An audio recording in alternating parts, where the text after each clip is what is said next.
দয়াময় পরম দয়ালু আল্লাহর নামে। হে মানুষ, ভয় করো তোমাদের প্রতিপালককে। কিয়ামতের প্রকম্পন এক ভয়ঙ্কর ব্যাপার।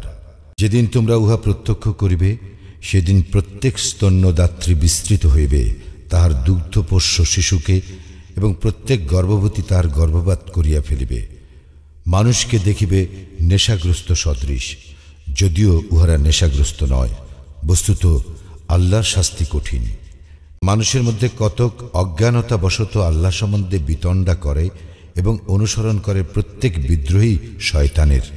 তাহার সম্বন্ধে এই নিয়ম করিয়া দেওয়া হইয়াছে যে, যে কেউ তাহার সঙ্গে বন্ধুত্ব করিবে, সে তাহাকে পথভ্রষ্ট করিবে এবং তাহাকে পরিচালিত করিবে প্রজ্বলিত অগ্নির শাস্তির দিকে।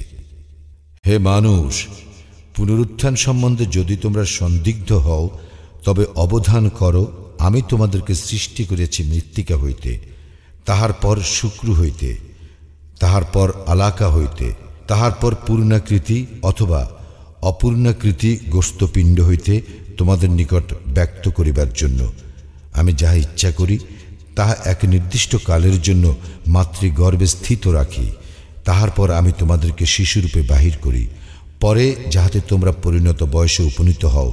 তোমাদের মধ্যে কাহারও কাহারও মৃত্যু ঘটানো হয় এবং তোমাদের মধ্যে কাহাকেও কাহাকেও প্রত্যাবৃত্ত করা হয় হীনতম বয়সে, যাহার ফলে উহারা যাহা কিছু জানিত সে সম্বন্ধে উহারা সজ্ঞান থাকে না। তুমি ভূমিকে দেখো শুষ্ক, অতঃপর উহাতে আমি বাড়ি বর্ষণ করিলে উহা শস্য শ্যামলা হইয়া আন্দোলিত ও স্ফীত হয় এবং উদ্গত করে সর্বপ্রকার নয়নাফিরান উদ্ভিদ। ইহা এই জন্য যে আল্লাহ সত্য এবং তিনি মৃতকে জীবন দান করেন এবং তিনি সর্ববিষয়ে শক্তিমান, এবং কিয়ামত আসিবেই, ইহাতে কোনো সন্দেহ নাই। এবং কবরে যাহারা আছে তাহাদেরকে নিশ্চয়ই আল্লাহ উত্থিত করিবেন। মানুষের মধ্যে কেহ কেহ আল্লাহ সম্বন্ধে বিতণ্ডা করে, তাহাদের না আছে জ্ঞান, না আছে পথ নির্দেশ, না আছে কোনো দীপ্তিমান কিতাব। সে বিতণ্ডা করে ঘাড় বাঁকাইয়া লোকদেরকে আল্লাহর পথ হইতে ভ্রষ্ট করিবার জন্য।